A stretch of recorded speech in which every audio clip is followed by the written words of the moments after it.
আমার লাল পরীটা যাচ্ছে আপুর সাথে স্কুলে। যদিও সবসময় ওকে বাসা থেকে বের করি না, তবে পরীক্ষার দিনগুলোতে আমি সবসময় চেষ্টা করি ওকে নিয়ে বের হতে। বাবুকে স্কুলে রেখে আমরা মা মেয়ে একটু ঘুরে আসি।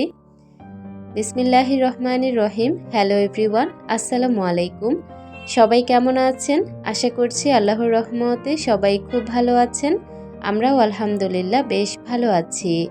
বরাবরের মতো আজও আরও একটি ডেইলি ব্লগ নিয়ে হাজির হয়েছি। আশা করব পুরো ভিডিওটা জুড়ে থাকতে। অবশ্যই স্কিপ করা ছাড়া ফুল ভিডিওটি কন্টিনিউ করার চেষ্টা করবেন। কোথাও কোনো অংশ আপনাদের কাছে একটু হলেও ভালো লাগবে। পরীক্ষা 2.5 ঘন্টার ছিল। এতক্ষণ স্কুলেই বসেছিলাম। তারপর বাসায় আসার পর সংসারের কাজকর্ম শুরু করেছি। তার আগে কিন্তু আমি আমার 2টা মেয়েকে পেট ভরিয়ে নাস্তা করিয়ে নিয়েছি। আমার এত কষ্ট কাদের জন্য বলেন তো? তারাই যদি সকালে না খেয়ে থাকে তাহলে কি আর ভালো লাগে? যদিও সকালে স্কুলে যাওয়ার সময় আমি ওদেরকে পরোটা তৈরি করে খাইয়ে তারপর স্কুলে নিয়ে গিয়েছি। স্কুল থেকে আসার সময় টুকটাক ওদেরকে কিছু কিনে দিয়েছি। তারপর আবারও আসার পর নাস্তা করিয়ে তারপর আমি আমার সংসারের কাজ শুরু করেছি। আমি সবসময় চেষ্টা করি বাচ্চাদেরকে সময় দেওয়ার পর আমি আমার অন্যান্য কাজগুলো করতে। এই যে ভিডিও করা দেখতে পাচ্ছেন, এটা তো একদমই অপশনাল। কারণ আমি আমার পরিবার, আমার সন্তান সবার আগে প্রায়োরিটির মধ্যে রাখি। তারপর হচ্ছে আমার এই শখের ইউটিউব প্ল্যাটফর্মটা। যদি পারি তাহলে ভিডিও দিই, না পারলে এত প্যারা নিই না। কারণ আমার বাচ্চারা বড় হয়ে যাচ্ছে, ওদের সাথে কাটানো এই সময়গুলো আমি হয়তোবা কোনো একটা দিন খুব করে চেয়েও আর পাবো না। তাই ওদের সাথে সময় কাটাতে আমি অনেক বেশি পছন্দ করি এখন। আমি দেখলাম আস্তে আস্তে বাচ্চারা বড়ই হয়ে যাচ্ছে। কোনোভাবেই কিন্তু তাদের বয়স আর আটকানো যাচ্ছে না, মাশাআল্লাহ। এই যে সেদিনের আমার সেই ছোট্ট পরী আজকে কত বড় হয়ে গিয়েছে আল্লাহর রহমতে, মাশাআল্লাহ। সবাই আমার মেয়েদের জন্য দোয়া করবেন। মাঝে মাঝে তো রাত জেগে খুব কান্না আসে আমার। এত কষ্টের মেয়ে, এত কষ্ট করে বড় করছি, একদিন পরের ঘরে চলে যাবে, মা একা হয়ে যাব, এটা চিন্তা করলেই না আমার বুক ফেটে কান্না আসে। প্রায় সময় আমি ওদের দিকে তাকিয়ে কান্না করে দিই যে একটা সময় ওদেরকে ছাড়াই আমাকে থাকতে হবে আল্লাহ বাঁচিয়ে রাখলে। তো এত আদরের মেয়ে, এই জিনিসটা চিন্তা করলেই খুব হতাশ লেগে ওঠে। তবে বাস্তবতা তো খুবই কঠিন, এটাই হচ্ছে বাস্তবতা। তো যাই হোক, আমি এখন আমার সংসারের কাজে ফিরে আসি। আজকে স্কুল থেকে আসার পর হঠাৎ মাথায় আসলো যে আমি আমার বেলকনিতে অনেক গাছ লাগাবো। আমার ছাদ বাগানে যেহেতু অনেক গাছ আছে, তো সেখান থেকেই গাছ নিয়ে আসব। অনেকগুলো গাছ আগে বেলকনিতে ছিল, বৃষ্টির কারণে কাদা হয়ে যায় বিধায় সব ছাদে তুলে দিয়েছি। মাশাআল্লাহ, গাছের গ্রোথ খুব ভালো আছে। ভাবলাম আজকে বেলকনিটা সাজাবো। এর জন্য বেলকনিতে যেহেতু আমার বেশ কিছুটা সময় কাটবে, তাই আমি বেডরুমটা সবার আগে গুছিয়ে নিয়েছি। বেডরুমটা গুছানো থাকলে আমার মনটা, মাইন্ডটা খুব ফ্রেশ থাকে। বেডরুমটা একদম টিপটপ করে গুছিয়ে নিয়েছি। আর খাটের উপরে কত সুন্দর রোদ আসে দেখতে পেয়েছেন। আমার বেলকনিতেও অনেক বেশি রোদ আসে। বেলকনিটা যদি আরও একটু বড় হতো তাহলে আমি মনের মতো একটা সিটিং এরিয়া করতে পারতাম। তবে এতটাই ছোট স্পেস, চাইলেও অনেক কিছু আর করতে পারি না। তাই সিটিং এরিয়ার শখটাকে মাথা থেকে একদমই বাদ দিয়ে দিলাম। এখন শুধুমাত্র গাছ লাগানোর শখটাকেই বেলকনির জন্য রেখে দিলাম। অনেকগুলো গাছ আছে আমার কালেকশনে, আরও অনেক ছিল, কিন্তু ছাদে যখন কাজ করিয়েছি তখন অনেকগুলো গাছ লোকেরা নষ্ট করে ফেলেছে। যারা আমাদের ছাদে কাজ করেছিল তারা আসলে ভুলবশত অনেকগুলো গাছ ভেঙে ফেলেছে, যার কারণে এখন গাছের কালেকশন একটু কমে গিয়েছে। তারপরেও আবার চেষ্টা করব সমস্ত গাছের কালেকশন রাখতে। একটা সময় আমার ছাদ বাগানে কত রকমের গোলাপ, কত রকমের অপরাজিতা, সেই সাথে রঙ্গন ফুল বিভিন্ন কালারের ছিল। মানে আমি একটা কালেকশন করা শুরু করেছিলাম যে যত রকমের রঙ্গন আছে সব আমার ছাদ বাগানে থাকবে। তবে আসলে আস্তে আস্তে ব্যস্ততা বেড়ে যাওয়ার কারণে সব শখগুলো মাটি হয়ে যাচ্ছে। তো এখানে হচ্ছে আজকে আমার কাজে কিন্তু আমার ছোট্ট পরী আমাকে অনেক সাহায্য করেছে, মাশাআল্লাহ। ছাদ থেকে গাছ নিয়ে আসা, তারপর বেলকনিতে সাজানোর সময় অনেক কাজ করে দিয়েছে আমাকে। তো এগুলোর জন্য আসলে অনেক দোয়া থাকে মন থেকে। সন্তানরা আসলে অনেক বড় একটা জায়গা নিয়ে থাকে বাবা মায়ের। বড় মেয়ে মিসের কাছে পড়তে বসেছে আর ছোট মেয়ে আমার সাথে হাঁটাহাঁটি করছে। রান্নাবান্না এখনও শুরু করিনি, বেলকনির কাজটা শেষ করে তারপর রান্নাবান্না শুরু করব। যদিও স্কুলে যাওয়ার আগের দিন, মানে যেদিন পরীক্ষা থাকে তার আগের দিন আমি অনেক কাজ গুছিয়ে রাখি।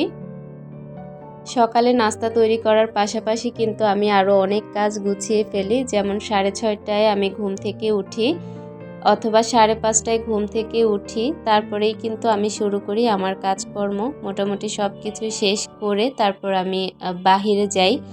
তো লম্বা একটা সময় যেহেতু ঘরের বাহিরে থাকা হয়, ঘরের কাজগুলো করে গেলে পরবর্তীতে অনেক ফ্রেশ লাগে আসলে। অনেক সময় দেখা যায় বাহির থেকে আসার পর কাজকর্ম করতে আর ভালো লাগে না, তখন রিল্যাক্সে থাকা যায়। ছাদে যেহেতু গাছগুলো ছিল, গাছের টবে অনেক ময়লা আছে, ধুলাবালি, তো সেগুলোকে একটা সময় আমি পরিষ্কার করব। তবে এখন এভাবে করেই বেলকনিতে সাজিয়ে নিয়েছি। বেলকনিটা ভালো করে পরিষ্কার করে মুছে নিয়েছি। একদম চকচকে বেলকনিতে এত গাছের সমাহার দেখতে ভীষণ ভালো লাগছে।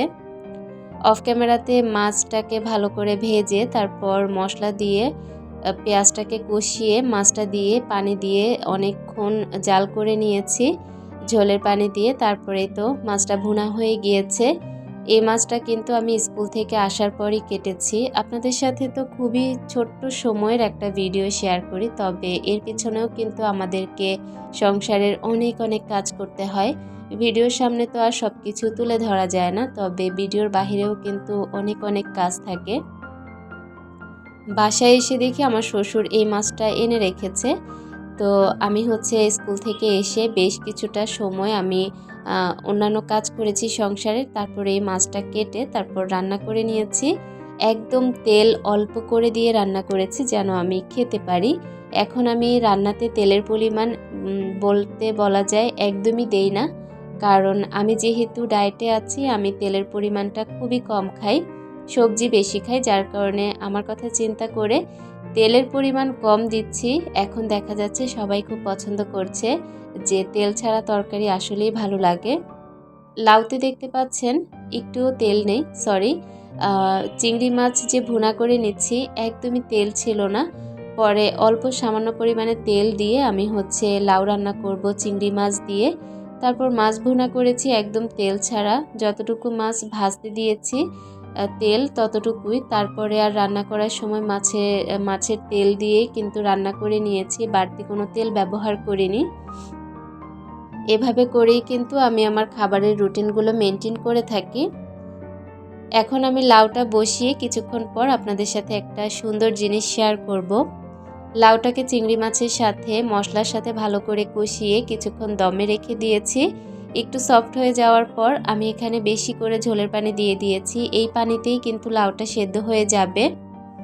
শুধু যে মাত্র আমি সঞ্চয় করি তা না, আমার হাজবেন্ডও কিন্তু অনেক সঞ্চয়ী মাশাআল্লাহ। আমি যা বলি সেরকমভাবেই আসলে চলতে চেষ্টা করে, কারণ আমি অনেক সংসার প্রেমী মানুষ। আমি সংসারে কিভাবে উন্নতি হবে, কিভাবে ভালো হবে সেটাই সবসময় মাথায় নিয়ে ঘুরি। আর ওকে যেভাবে বলি যে এভাবে করলে আমাদের সংসারটা উন্নত হবে, ও কিন্তু সেভাবেই কাজকর্ম করার চেষ্টা করে।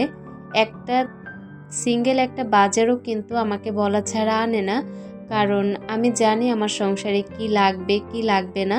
ও বাড়তি জিনিস কখনোই আনে না, আমি বললে তারপর ও সব কিছু কেনাকাটা করে। এই জিনিসগুলো আমার কাছে না অনেক ভালো লাগে। এখন একটু আসল কথায় ফিরে আসি। এই যে 100, 200, 500, 50, তারপর হচ্ছে 5 টাকা, আবার 10 টাকা, 20 টাকাও আছে। এই টাকাগুলো কিন্তু আমি জমাইনি, এগুলো আপনাদের ভাইয়া জমিয়েছে। সে কিন্তু টাকা জমানোর জন্য সেরকম আগ্রহী ছিল না। কয়েকদিন আগে আমি 4টা ব্যাংক এনেছি, একটা আমার, একটা আপনাদের ভাইয়ার, আর 2টা হচ্ছে আমার 2টা মেয়ের। শুধুমাত্র শখের বশে এনে দিয়েছিলাম। তো আমারটা তো আমি জমানোর পর কেটে ফেলেছি, আবারও আনা হয়ে গিয়েছে ব্যাংক। তবে তারটা কিন্তু সে জমাতেই ছিল। আমার হচ্ছে কি অভ্যেস, আমি কিছুদিন পর পর ব্যাংকটা কেটে ফেলি, আর 1000, 2000, 3000 যা টাকাই হোক না কেন আমি আমার প্রয়োজনীয় কিছু কিনে নিয়ে আসি। আমার আবার বেশি দিন সহ্য হয় না টাকা জমিয়ে রাখলে। তবে ও কিন্তু টাকা জমিয়ে ভেঙে ফেলে না, টাকা জমিয়েই রাখে। তো আজকে টাকা ঢুকানোর সময় দেখলো যে আর জায়গা নেই, তো আমাকে ফোন দিয়ে বলল স্কুলে যখন গিয়েছি একটা ব্যাংক নিয়ে এসো। তো ব্যাংক আনার পর সে আমাকে এই টাকার বক্সটা ভেঙে দিয়েছে, ব্যাংকটা। তো ভাঙার পর 4500 টাকা হয়েছে। সে কিন্তু এই টাকা নেয়নি, আমাকেই দিয়ে দিয়েছে। আমি একটা কম্বল কিনবো। তো এই টাকা দেখার পর বললাম, আমাকে তো কম্বল কিনে দেওয়ার কথা ছিল, তাহলে এটা দিয়েই কিনে ফেলবো। তো আরও কিছু টাকা অ্যাড করে একটা ভালো কম্বল কিনবো, সেটা অবশ্যই আপনাদের সাথে শেয়ার করব। রান্না বান্না করে খাবার খেতে বসে পড়েছি। আজকের ভিডিওর একদম শেষ প্রান্তে চলে এসেছি। জানি না আজকের ভিডিও কেমন লেগেছে আপনাদের কাছে, তবে আশা রাখছি খুব ভালো লেগেছে। আজকের মতো বিদায়। আল্লাহ হাফিজ।